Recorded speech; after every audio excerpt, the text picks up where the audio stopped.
सभी विद्यार्थियों को गुड मॉर्निंग।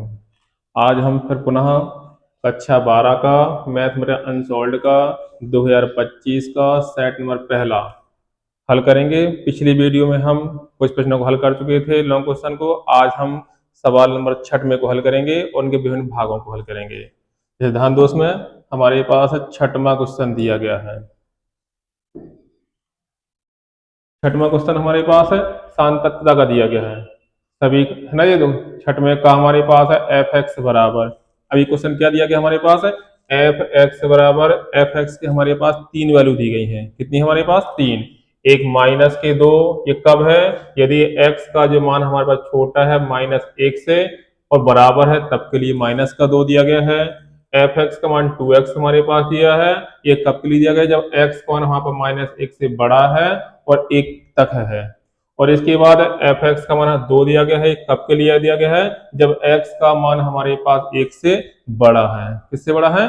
1 से बड़ा है, तब के लिए दिया गया है। और सवाल कह रहा तब x बराबर -1 तथा x बराबर 1 पर फलन के संतत की जांच करना है। अब हमें अच्छी प्रकार से पता है कोई फलन हमारे पास संतत या कॉन्टिन्यूअस कब होता है? जब उसके फलन का मान, राइट हैंड लिमिट और लेफ्ट हैंड लिमिट तीनों के मान बराबर होते हैं तो फलन हमारे पास संतत होता है। क्या होता है? फलन हमारे पास संतत होता है। तो इसमें क्या करना है? संतत सिद्ध करना है। हमें क्या सिद्ध करना है? संतत सिद्ध करना है। और इसके बाद किस पर सिद्ध करना है? x बराबर -1 पर करना है और x बराबर 1 पर करना है। ठीक है, तो हम पहले हल करते हैं x बराबर -1 पर। यहाँ लिखेंगे हम पहला पॉइंट मान सकते हैं, पहला पॉइंट x बराबर हम ज्ञात करेंगे -1 पर ज्ञात करेंगे। किस पर ज्ञात करना है? x बराबर -1 पर। तो ध्यान दो, उसमें x बराबर -1 पर ज्ञात करना है तो फलन का मान हमारे पास कौन सा होगा? मतलब x का मान -1 के बराबर। तो x का मान -1 के बराबर तो फलन का मान हमारे पास हुआ -2। एफ एक्स कितना हुआ? एफ एक्स का जो मान हमारे पास होगा ये -2 होगा। कितना होगा? -2। समझ में आ गया होगा? x बराबर -1 पर, x बराबर -1 पर एफ एक्स का मान -2 है। तो एफ एक्स का जो मान है -2 है। अब किस पर याद करना है? x बराबर -1 पर, तो -1 पर हमारे पास फलन का मान कितना हो गया? 2 ही हो गया। क्योंकि देखो -1 पर जो हमारे पास है फलन का मान -2, तो -2 आ गया। ये फलन का मान हो गया। अब इसके बाद हम याद करेंगे राइट हैंड लिमिट। तो right hand limit R H L बराबर, इसमें क्या लिखते हैं? लिमिट राइट में क्या करते हैं? जिस पर हमें ज्ञात करना जोड़ते हैं, तो -1 एच जोड़ देंगे, एफ एक्स हो जाएगा ये। अब इसके बाद जो हम जोड़ते हैं तो लिमिट में हमारे हमारे पास वही टेंस टू 0 हो जाता है। तो अब देखो हमारे पास क्या जाएगा? लिमिट h जोड़ा तो हमारे पास h टेंस टू 0। अब इसमें क्या करना है? एफ एक्स का मान कितना हमारे पास होगा?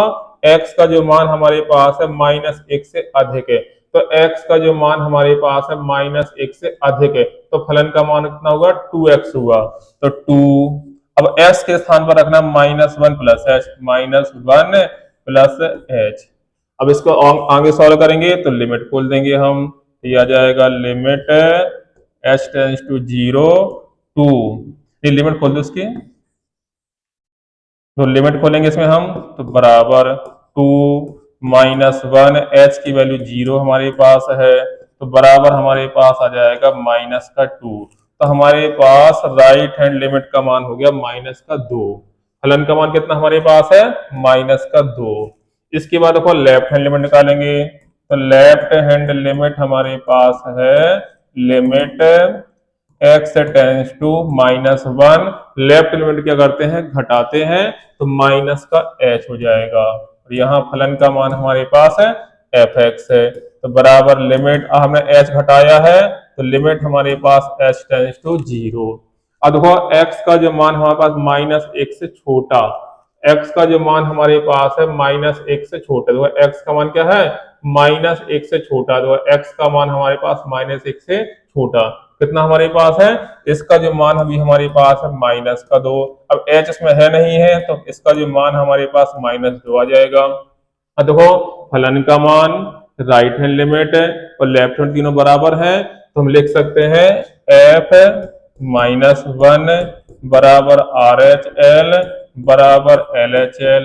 ये हो गए, तीनों बराबर हैं, यहाँ लिख सकते हैं हम, अतः x बराबर माइनस वन पर फलन संतत है, संतत है। ये हो गया। इसी प्रकार हम याद करें x बराबर वन पर, इस पर याद करेंगे x बराबर वन पर, तो इसको दूसरा पॉइंट मान लेते हैं।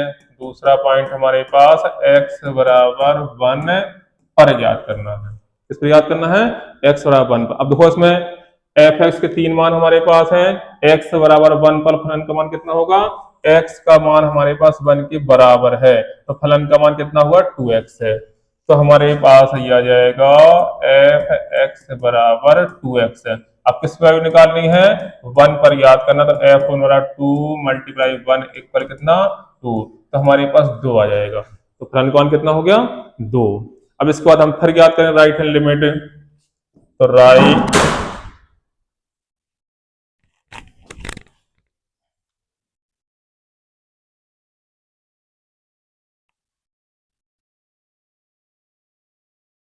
तो ये हमारे पास फलन का मान हो गया। अब इसके बाद हम याद करें राइट हैंड लिमिट है, तो ये आ जाएगा राइट हैंड लिमिट बराबर limit x tends to one plus H F X है, तो राइट हैंड लिमिट में जोड़ते हैं, क्या करते हैं जोड़ते हैं, तो हमने जोड़ा गया है कि बराबर जो जोड़ेंगे वही टेंस टू जीरो, तो limit H tends to zero. अब x का मान हमारे पास है एक से अधिक है, अब x का जो मान हमारे पास है एक से अधिक है, तो हमारे पास कितना हो जाएगा इसका मान 2, तो फलन का मान राइट हैंड लिमिट का निकालें कितना आ जाएगा हमारे पास है 2 आ जाएगा, ये तो 2 हो गया। इसके बाद हम निकालेंगे लेफ्ट हैंड लिमिट है, तो लेफ्ट हैंड लिमिट निकाल सकते हैं, तो लेफ्ट हैंड लिमिट बराबर limit x tends to one minus H F X. Left में क्या करते हैं घटाते हैं, तो माइनस का h हो गया, अब जो घटाया है वही टेंस टू जीरो, तो limit h tends to zero हो जाएगा। अब फलन का मान कितना होगा, एक माइनस एच, मतलब एक से छोटा, x हमारे पास क्या है, x के फलन का जो मान है एक से छोटा, तो छोटा कितना 2x है, तो 2x, और 2 और x के स्थान पर रखना वन माइनस है h, बस लिमिट खोल दो, h के स्थान जीरो रखेंगे हम, तो ये 2 वन माइनस जीरो, तो सॉल्व करेंगे तो हमारे कितना आ गया 2, तो ये हमारे पास right hand left hand limit हो गई, राइट हैंड लिमिट हो गई, फलन का मान हो गया, तीनों हमारे पास बराबर आ रहे हैं, यहाँ लिख सकते हैं हम, अतः x बराबर वन पर फलन संतत है। तो ये हमारे पास क्वेश्चन नंबर 6 का सॉल्व हो गया, जो आसानी से, बहुत सिंपल सवाल था, बोर्ड एग्जाम में आता ही है। इसके बाद हम इसका खास सॉल्व करेंगे। क्या दिया गया है, तीन सदस्य वेक्टर ए, वेक्टर बी और वेक्टर सी में एक प्रतिबंध दिया गया है कि vector A plus vector B plus vector C वाले जीरो को संतुष्ट करते हैं। ए का मॉड 3, बी का मॉड 4, सी का मॉड 2, तो हमें A dot B dot C dot A का मान याद करना। बहुत ही आसान सवाल, देखो कैसे सॉल्व करेंगे हम। हमारे पास क्या दिया गया है, दिया गया है कि vector A plus vector B plus vector C बराबर 0। अब देखो A dot B dot C dot E लाना है, तो हम क्या कैसे आएगा, दोनों पक्षों का वर्ग कर दो, सबसे आसान तरीका है दोनों पक्षों का वर्ग कर दो। तो यहाँ दोनों पक्षों का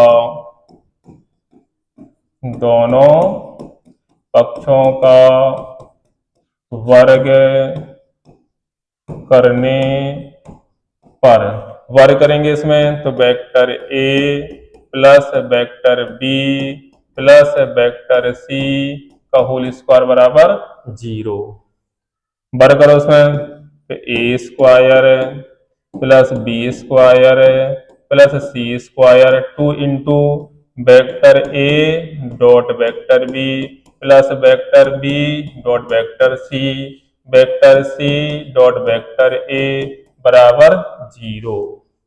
वैल्यू रखेंगे। ए का मॉड हमारे पास कितना है 3, तो हम लिख सकते हैं 3 का स्क्वायर। बी का मान कितना हमारे पास है 4, तो 4 का स्क्वायर।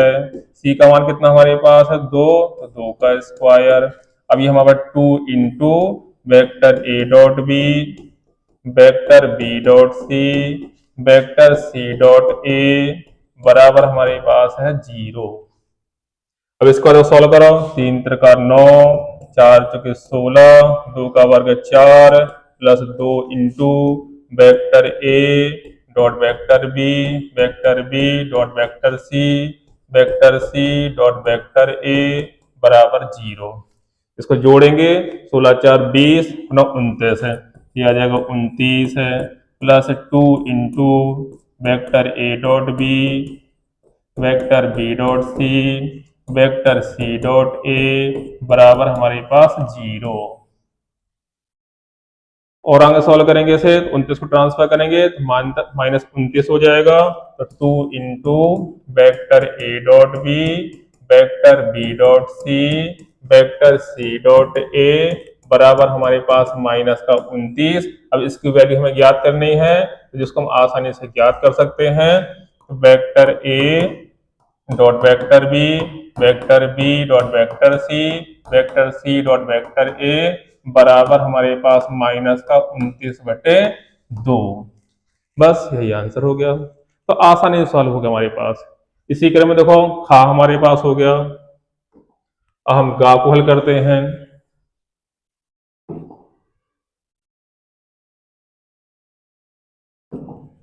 दो गा में हमारे पास दिया गया है, क्या दिया गया है कि हवा के एक बुलबुले की त्रिज्या 1/2 सेंटीमीटर प्रति सेकंड दर से बढ़ रही है, मतलब त्रिज्या बढ़ रही है। फिर इसके बाद बुलबुले का आयतन किस दर से बढ़ रहा है, अर्थात dv अपॉन dt का मान ज्ञात करना है। त्रिज्या की दर बढ़ रही है तो dr अपॉन dt का मान हमारे पास 1/2 दिया गया है, और जबकि त्रिज्या कितनी हमारे पास है 1 सेंटीमीटर।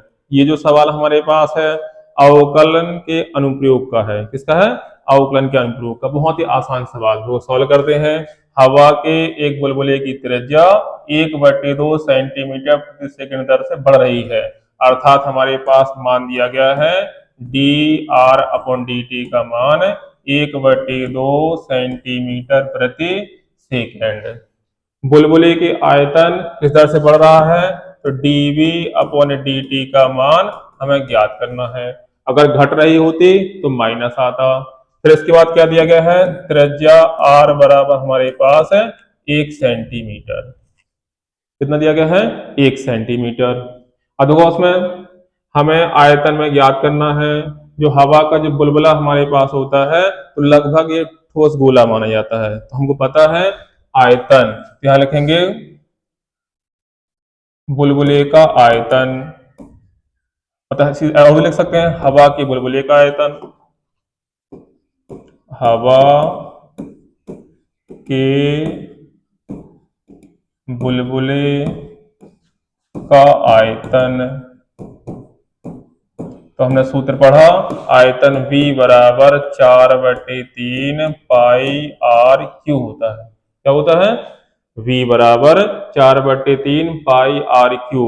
अब क्या करना है, दोनों पक्षों का t के सापेक्ष अवकलन कर देंगे हम। तो दोनों पक्षों का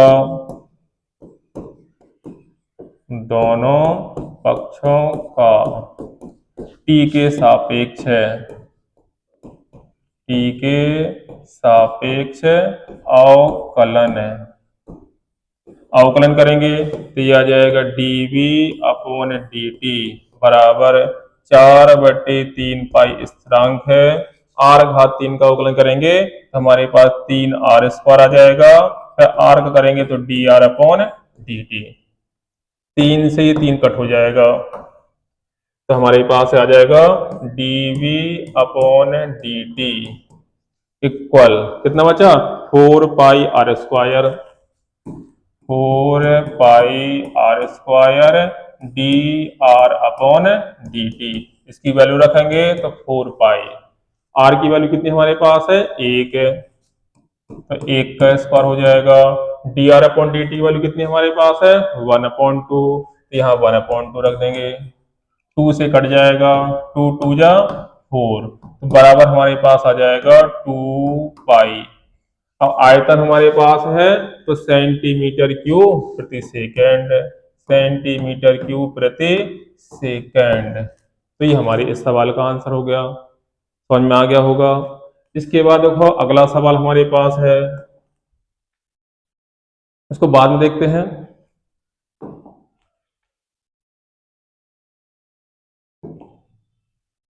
क्योंकि इसमें ग्राफ की आवश्यकता पड़ेगी, तो बाद में देखते हैं इसको।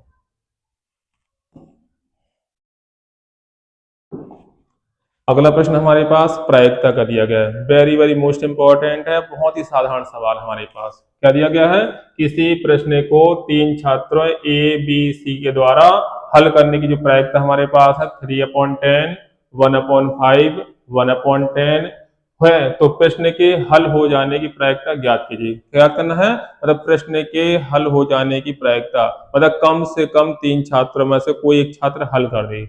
तो जब कोई छात्र हल कर दे अर्थात हमें इसका यूनियन ज्ञात करना है। क्या करना है, यूनियन। तो हम उसको हल करते हैं। सबसे पहले क्या क्या दिया गया है, देखो इसमें किसी प्रश्न 3 छात्रों की तो हल करनी प्रायिकता, तो हमारे पास पी ए का मान दिया गया है, कितना है 3/10। फिर इसके बाद हमारे पास पी बी का मान दिया गया है 1/5, पी सी का मान दिया गया है 1/10, ये दिया गया है। अब इसके बाद प्रश्न हल हो जाए इसकी प्रायिकता ज्ञात कीजिए। हमने पढ़ा था कि हल प्रश्न को हल होने की प्रायिकता और प्रश्न को ना हल होने की प्रायिकता का जो योगफल होता है वो 1 होता है। ठीक है, तो हम क्या याद करेंगे, इनके ना हल होने की प्रायिकता और याद कर लेंगे, मतलब पी ए बार का मान ज्ञात करें तो 1 माइनस है पी ए हो जाएगा। ठीक है, अथवा 1 माइनस पी ए का मान कितना है 3/10, सॉल्व करेंगे हम तो ये आ जाएगा 7/10। इसके बाद पी बी बार याद कर लेंगे हम, तो ये आ जाएगा 1 माइनस है पी बी, कितना हमारे पास आ जाएगा 1 माइनस पी बी का मान कितना है 1/5, सॉल्व करेंगे तो 4/5। इसके बाद देखो पी सी बार याद कर लो, उसमें पी सी बार तो 1 माइनस पी सी, तो 1 माइनस पी सी का जो मान हमारे पास 1/10, हल करें तो कितना आ जाएगा 9/10। तो हमारे पास पी ए बार का मान हो गया, पी बी बार का मान हो गया, पी सी बार का, मतलब ना हल करने की प्रायिकता। अब इसके बाद देखो प्रश्न के हल हो जाने की प्रायिकता, प्रश्न के हल हो जाने की प्रायिकता, तो हमने पढ़ा हुआ है कि पी ए यूनियन बी बराबर होता है 1 minus P A bar P B bar P C bar. तो 1 माइनस पी ए बार का मान कितना हमारे पास है 7/10, पी बी बार का मान कितना हमारे पास है 4/5 और पी सी बार का मान कितना हमारे पास है 9/10, 9/10। सॉल्व कर लो इसे तो 1 माइनस है, किसी से कट जाएगा, ये 2 से कट हो सकता है, तो 2 से कट होगा, 2 2 जा 4, 2 5 जा 10, 2 से काटेंगे तो 5 भी आ जाएगा, तो हमारे पास आ जाएगा 7 9 63। फिर इसके बाद ये आ जाएगा 125, 125 हमारे पास हो जाएगा। हल करेंगे इसमें हमारे पास तो 125 हमारे पास ही है, तो ये कितना बचेगा 62/125। तो ये हमारे सवाल का आंसर हो गया। आज के लिए इतनी पर्याप्त है, शेष मिलते हैं हम कल।